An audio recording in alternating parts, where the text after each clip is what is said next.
Bueno, entonces decíamos que entonces nuestra carga, al final nuestra carga, va a seguir consumiendo P y Q completa, pero que ahora lo que nosotros vamos a tener es que nuestro convertidor va a suministrar entonces la potencia reactiva completa y la potencia reactiva oscilante. Entonces, la idea de nosotros es que después de hacer los cálculos de estos valores de potencia, entonces poder separar la potencia activa oscilante. Entonces, también recordemos que nuestro convertidor va a consumir cierta cantidad de potencia. Entonces, este proceso, ¿cómo se realiza para separar?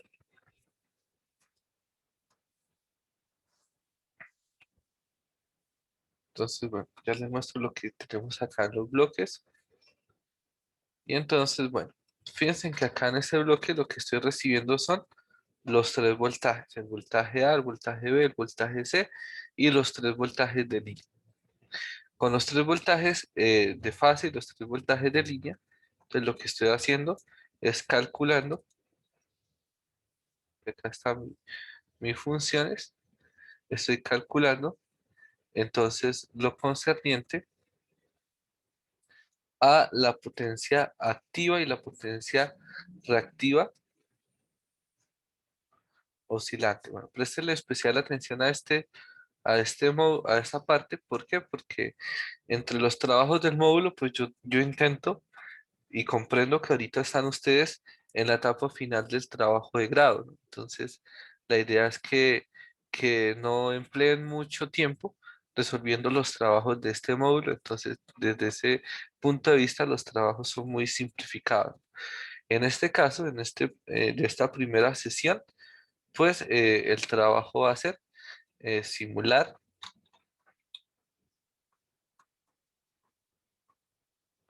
un filtro activo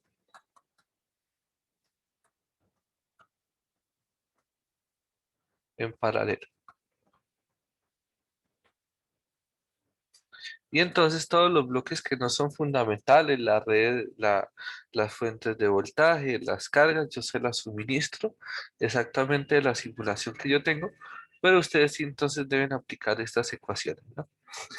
Entonces lo que acá tenemos es básicamente, eh, son las transformaciones un sistema trifásico a un sistema bifásico. Fíjense que en un principio se calcula el voltaje alfa, se calcula el voltaje beta, se calcula la corriente alfa, se calcula la corriente beta. Entonces, en el algún zoom para que se vea, acorde a las ecuaciones previamente vistas. Después de ello, entonces se calcula P, se calcula Q, y eso es lo que tiene la salida de esta función. ¿Se puede hacer en bloque? Sí, se puede hacer en bloque. Como les funcione mejor, lo pueden hacer. Después de eso, entonces tenemos que en este sistema tenemos la potencia activa. Entonces, esta es nuestra potencia activa, la completa. Y para poder extraer la potencia oscilante, que venga y haga un poco más amplio este bloque, para que se vea lo que es.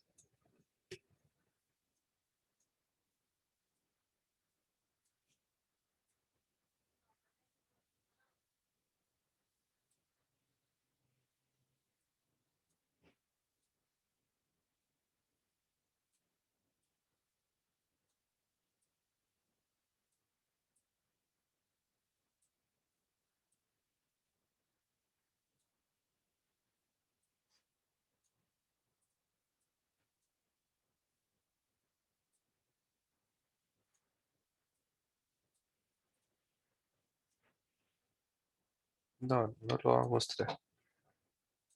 Entonces, ven y se los presento acá. Entonces es un filtro pasa baja y pues acá están las características de dicho filtro, que ese bloque sí se lo suministro yo.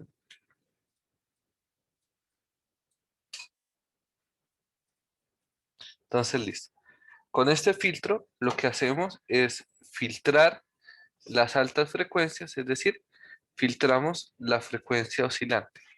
Entonces, al filtrar la frecuencia oscilante, tenemos que en la salida vamos a tener la potencia constante, que es la que estamos visualizando. Al restarle la potencia constante a la potencia completa, entonces vamos a tener que la salida es la potencia oscilante, pero como está el convertidor, entonces sería la potencia oscilante más las pérdidas del convertidor. Entonces, ¿qué se debe hacer?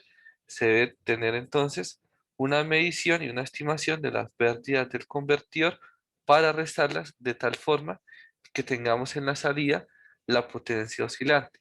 Ya con el valor de la potencia activa oscilante y la potencia reactiva completa, entonces procedemos a hacer los cálculos de la compensación,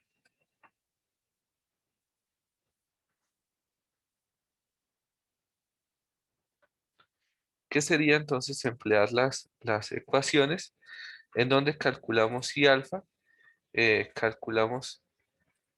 calculamos y beta,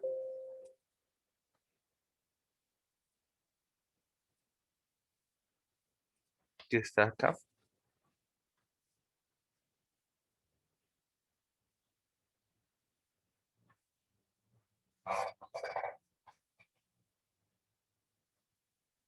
Bueno, que inclusive acá en este bloque pues no se están empleando las transformaciones anteriores, pero acá está. Entonces, bueno, acá parte de lo mismo, calcula voltaje alfa, voltaje beta, corriente alfa, corriente beta, y con estos valores,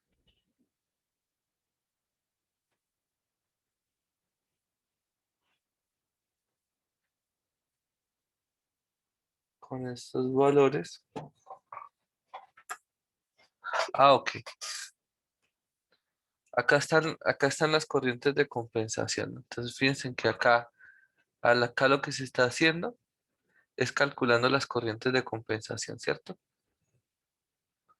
Las corrientes de compensación que expresamos en este apartado. Es que cómo se calculan las corrientes de compensación. Entonces, fíjense que para las corrientes de compensación necesitamos el voltaje alfa, el voltaje beta, por eso se están calculando allá.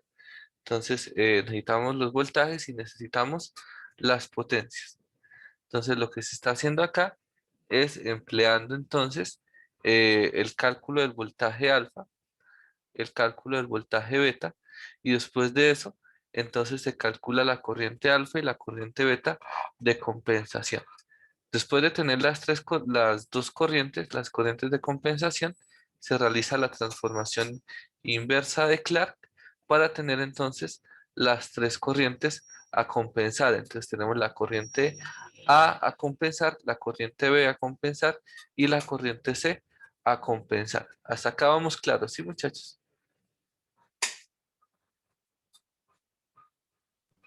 Señor. Listo, recordemos en la teoría de qué forma eran estas corrientes. Entonces acá las estamos extrayendo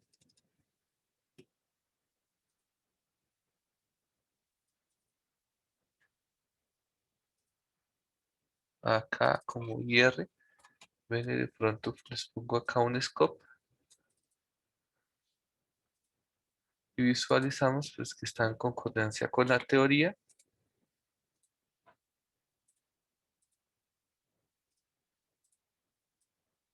Entonces vamos a visualizar esta corriente de compensación que se están determinando.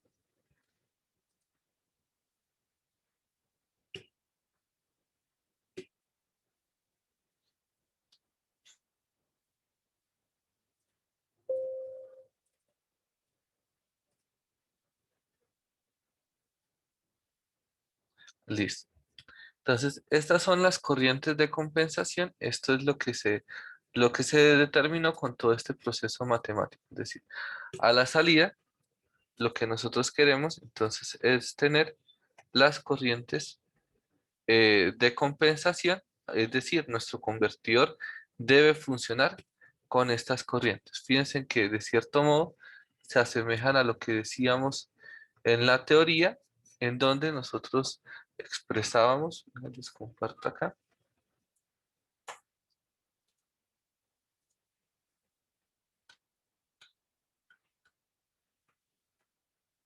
bueno, que y la corriente en la carga pues iba a terminar siendo de esta forma y la corriente de compensación entonces iba a tener una forma de este tipo en la implementación. Entonces, en el cálculo, estas son las formas de las corrientes que nosotros necesitamos y ahora pues bastaría con hacer que el convertidor conmute con estas corrientes. ¿Cómo se puede hacer que un convertidor conmute de acuerdo a una función objetivo? Bueno, existen múltiples formas de hacerlo. Una opción puede ser una portadora y utilizar las funciones de referencia como moduladoras, o existe una aún más sencilla que es una banda histerésica. Entonces, ¿qué es lo que hace la banda histerésica? En este caso, la banda histerésica lo que hace es lo siguiente. Nosotros queremos que nuestro convertidor pues tenga en la salida estos valores de corriente. Entonces, esta es la referencia para nuestro convertidor. Entonces, establecemos un límite en el cual se va a acceder nuestro sistema. Entonces, este es el límite planteado en nuestra banda histerésica con un relé. Este es de los sistemas más prácticos en términos de implementación de una ley de control que se pueden tener y también más funcionales.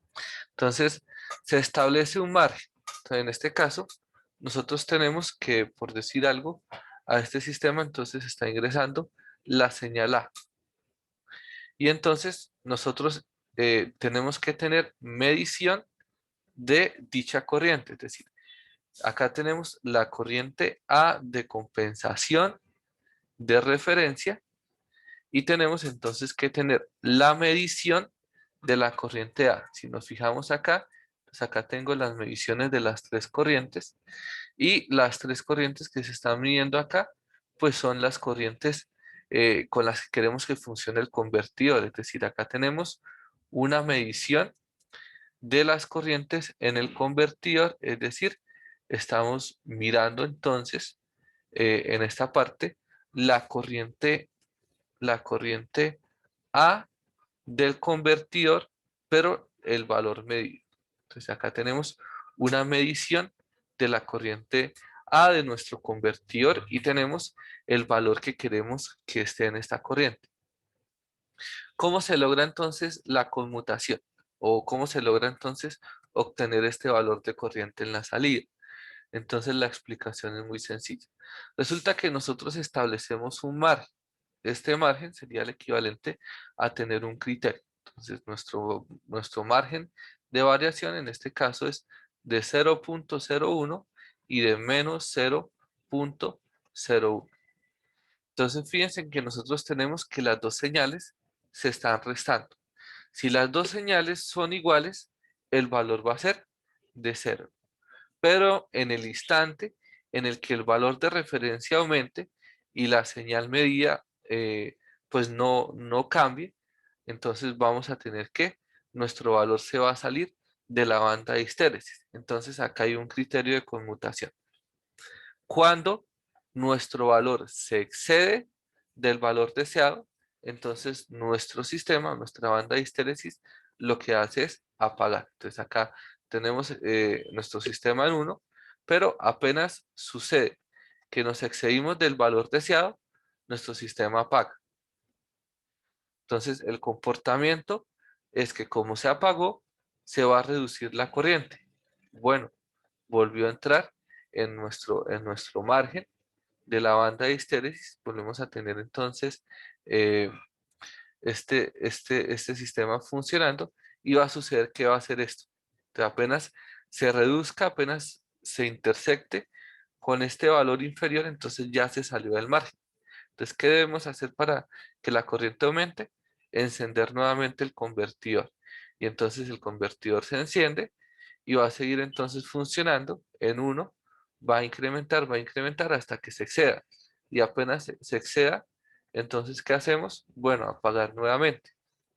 Y así sucesivamente. Entonces, lo que nosotros tenemos acá es que estamos realizando entonces una comparación. Les copio el, el scope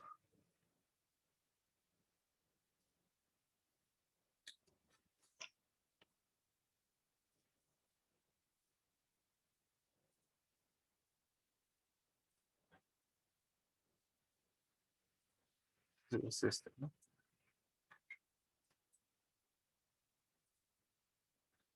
En lo que es la banda de histeresis, pues para que vean este funcionamiento.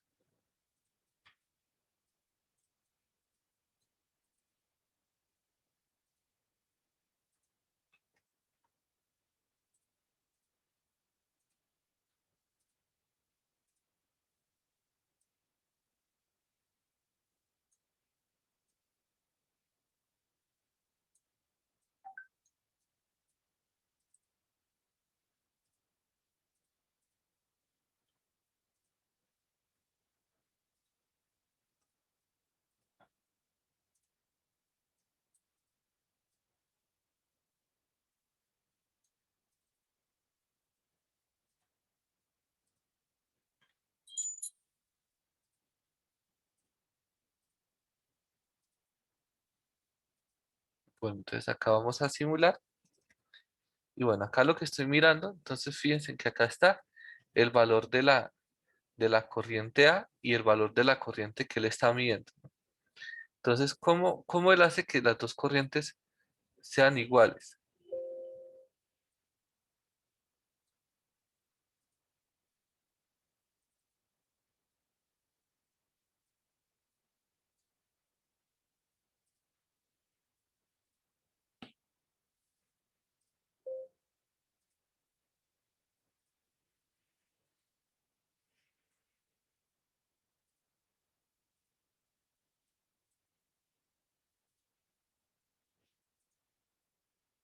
Entonces, acá está claramente el funcionamiento. Entonces, acá tenemos nuestra banda de histeresis en donde, pues, eh, esta es la corriente de referencia, ¿no? Entonces, siempre y cuando él se encuentre en la corriente de referencia, que inclusive venga y le hacemos acá un zoom para que se alcance a visualizar de pronto mejor.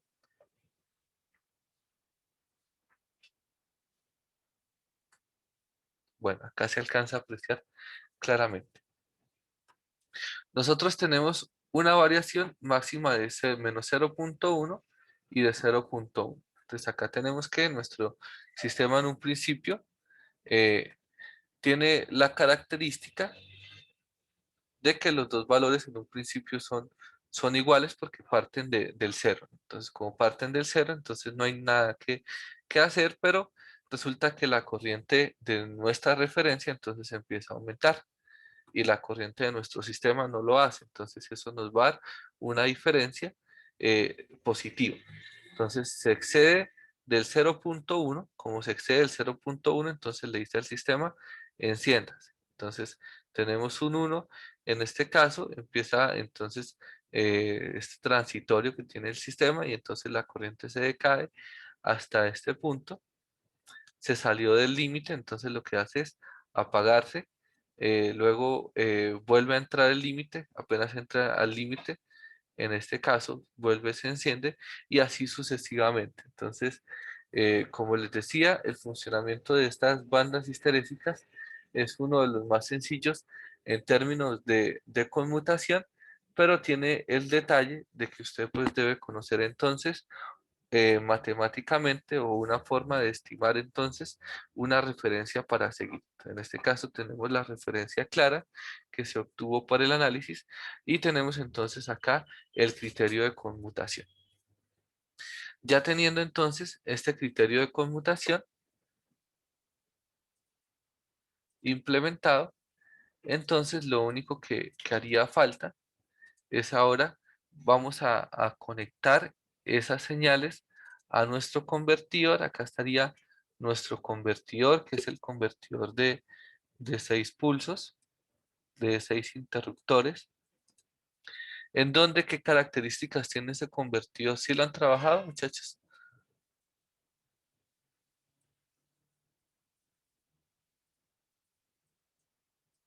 Alguien que por favor me confirme. No, profe. Bueno, tal les voy a compartir un video en el cual está la explicación completa de este convertidor. utilizada para que la visualicen, pero básicamente lo siguiente, ¿no? Este es un convertidor de corriente directa a corriente alterna. En este convertidor de corriente directa a corriente alterna, entonces tenemos que el valor de la fuente de corriente directa en este caso es un condensador. Y por cada fase, entonces vamos a tener dos interruptores. En este caso tenemos el interruptor Q1 y el interruptor Q2 para la fase A. Existen accionamientos que no se van a poder implementar en este convertidor. ¿Cuál sería uno de ellos? Uno de ellos es el convertidor Q1 encendido y el convertidor y el interruptor Q2 encendido. ¿Por qué no se van a poder implementar? Porque si usted enciende Q1 y enciende Q2, en su sistema sería un cortocircuito. Entonces esto sería igual a cortocircuitar el condensador y vamos a tener una corriente excesiva y una descarga de nuestro condensador, ¿no? Entonces esto es una acción que no debe existir en nuestro sistema. Entonces, para evitar que eso suceda, entonces fíjense que las señales son señales negadoras. Entonces, de nuestro sistema, de nuestra banda histerésica, lo que nosotros obtenemos entonces son tres señales de control, G1, G2 y G3. Y estas señales de control entonces van a cada uno de estos interruptores. Y para obtener las señales de control del otro interruptor, entonces lo que hacemos es emplear una negación. Entonces empleamos la negación y de esta forma, si el interruptor Q1 se encuentra en 1, pues vamos a tener que el interruptor Q2 entonces necesariamente se va a encontrar en 0. Y cuando el convertidor Q1 entonces se encuentra en 0, pues el interruptor Q2 se va a encontrar en 1 encendido y de esta forma entonces se garantiza el funcionamiento del convertidor y que nunca va a existir esta acción de funcionamiento inadecuada. Pues de esta forma obtenemos las señales de control del convertidor Q1, que entonces básicamente son de este tipo, es una señal modulada, una modulación PWM que está ingresando a dicho convertidor y también mediante la negación, entonces obtenemos automáticamente una señal opuesta que va a ser la señal complementaria que vamos a utilizar para el interruptor Q2 en este caso. Listo. Lo único que nos hace falta, entonces acá ya tenemos el convertidor, ya tenemos la corriente medida, es realizar una estimación de las pérdidas y garantizar que el condensador se encuentre cargado. ¿Cómo se hace eso? Entonces fíjense que en este caso del condensador, entonces se tienen dos bornes de salida.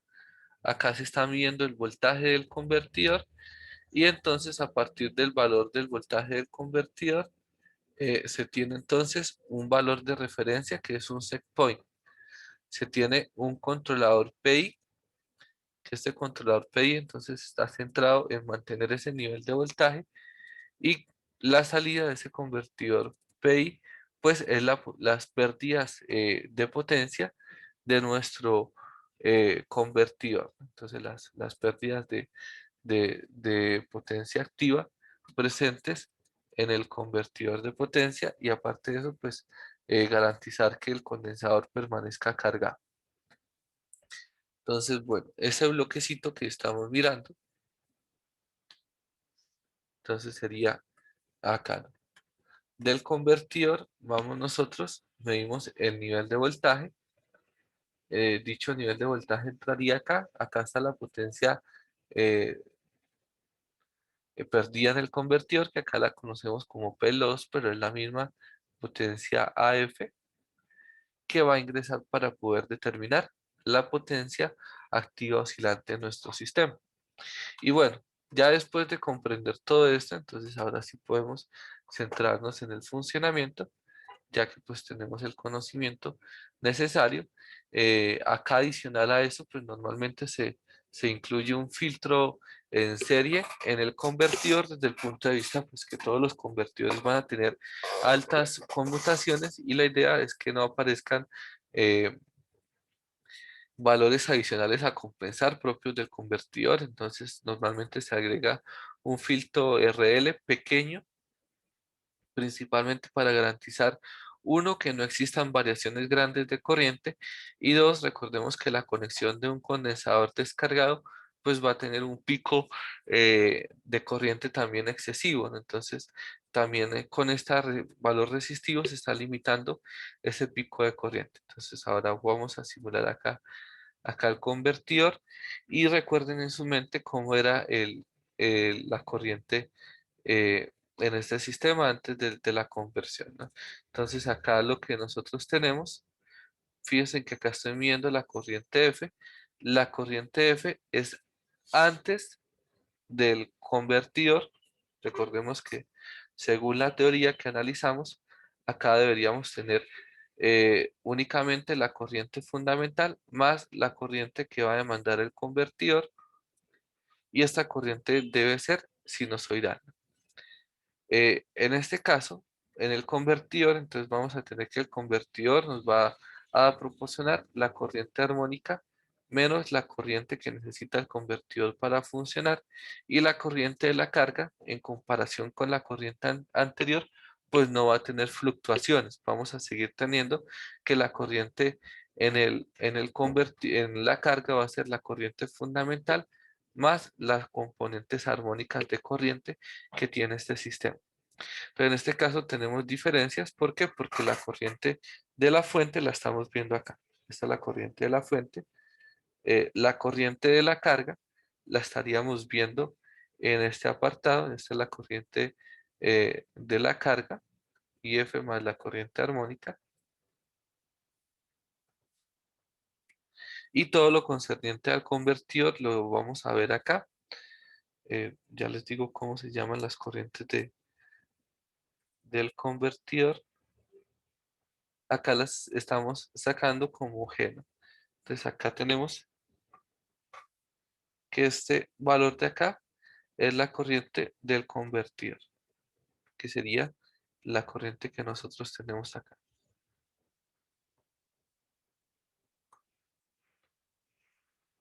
Listo, esperemos que termine la simulación. Mientras tanto, les voy a tomar un captura de esta parte.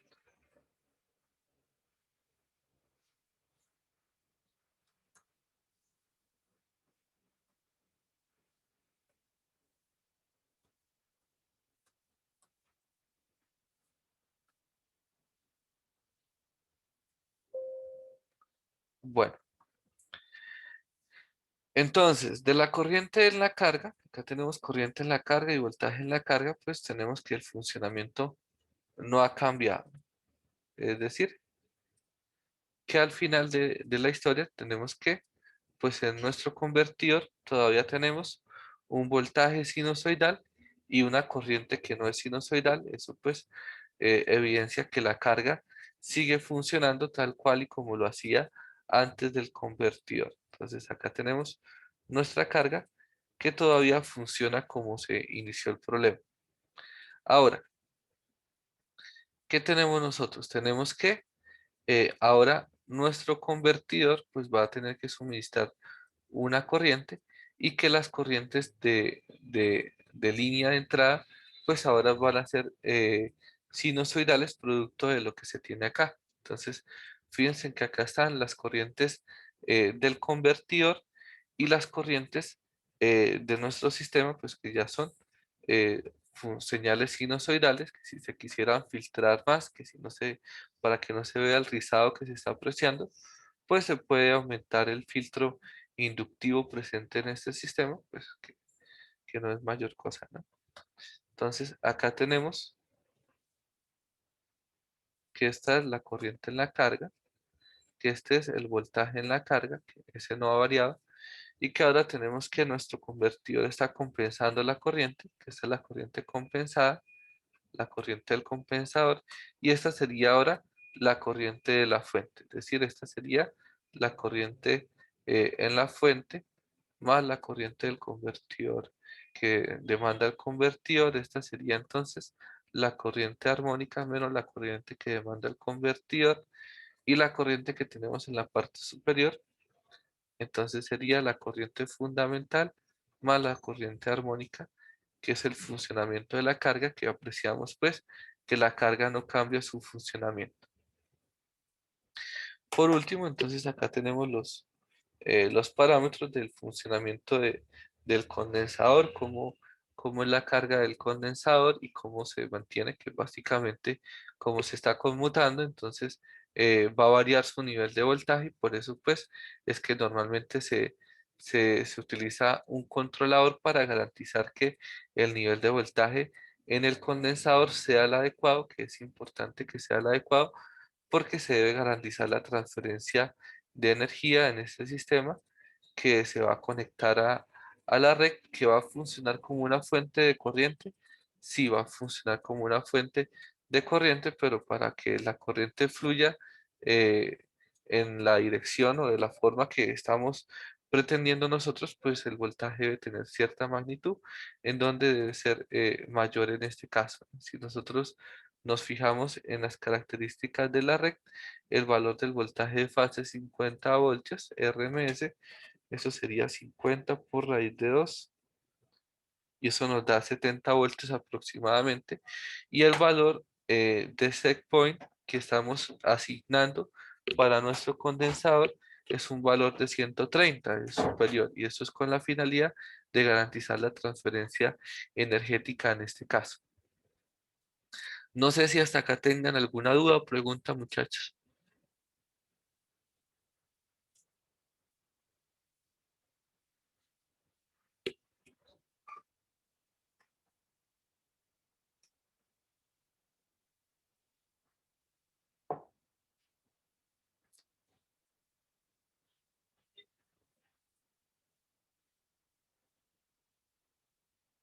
Dudas o preguntas. Dije, o sea que la compensación no se hace directamente en la carga, sino antes de la carga, o sea, sería como en el sistema, ¿sí? Arreglando la señal. La idea es que sea lo más cercano a la carga, suponiendo que usted tiene otra carga conectada a este sistema. Digamos, acá tenemos otra carga en este sistema. Entonces, usted puede tener un filtro activo, pero si lo ubica en este sitio que tenemos, pues únicamente va a compensar esta carga que está después, ¿no? Si usted quiere que le compense todo, entonces debería trasladar la ubicación. Entonces deberíamos ya no ubicar este filtro activo acá, sino conectar este filtro activo antes de la carga de tal forma que pueda realizar la compensación. Entonces, desde ese punto de vista, sí, claro, debe estar antes de la carga, es una asignación. Si usted quiere compensar de pronto todo el sistema, pues ahí la alternativa más sencilla sería conectar el filtro activo en casi que la fuente. Pues usted lo conecta en la fuente, después de ahí todas las cargas que se le conecten, pues van a entrar en la compensación. Entonces sería lo más conveniente desde el punto de vista si usted tiene un filtro activo muy grande. Ahora, si el filtro activo es más o menos como el que tenemos acá, con una aplicación muy específica, entonces pues esa sí sería la aplicación, conectarlo cerca sería lo más pertinente desde este punto de vista. O si de pronto contempla las otras pequeñas cargas, pues bueno, lo más cercano a la fuente sería la opción que le conviene a usted. No sé si con eso se aclara la duda, Oscar. Sí, sí, señor. También he escuchado que comercialmente esos filtros activos se seleccionan por medio de KVA. Entonces ese KVA viene implicado con las especificaciones de la carga a la cual se va a tratar. Sí, claro. Entonces, como usted va a suministrar cierta cantidad de potencia, entonces la potencia reactiva que usted va a poder suministrar va a estar condicionada por el condensador, ¿no? O sea, al final usted con determinado condensador va a poder suministrar cierta cantidad de potencia reactiva y es lo que variaría. Otro aspecto que se modificaría en términos de la potencia, entonces serían las magnitudes de los componentes, ¿no? Es decir, acá tenemos componentes ideales, pero si usted aumenta la potencia, entonces va a necesitar transistores que conmuten o tenga la posibilidad de disipar mayor potencia y tenga unas corrientes máximas de funcionamiento diferentes y también un nivel de voltaje adecuado para garantizar que puedan conmutar. Entonces, existirían dos cambios con el aumento de potencia. El primero sería el condensador y el segundo sería entonces los interruptores de potencia empleados.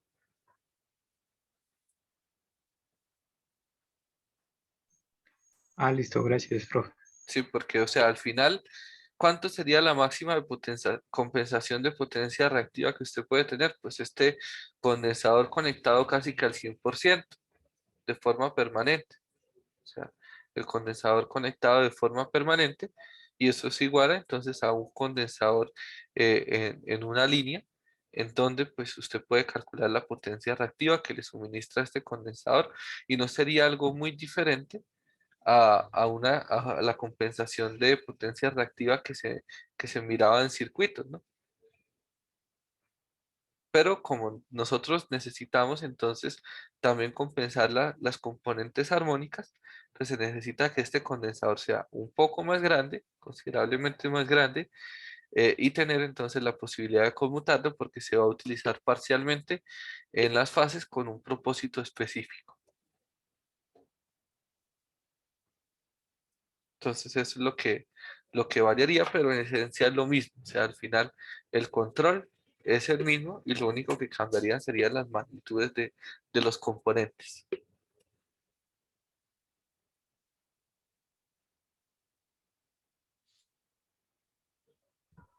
Listo, ingeniero. Bueno, entonces, bueno, muchachos, si quieren, para que puedan adelantar trabajo, les propongo, porque tampoco hemos tomado un break, la clase pues va hasta las 8, les puedo enviar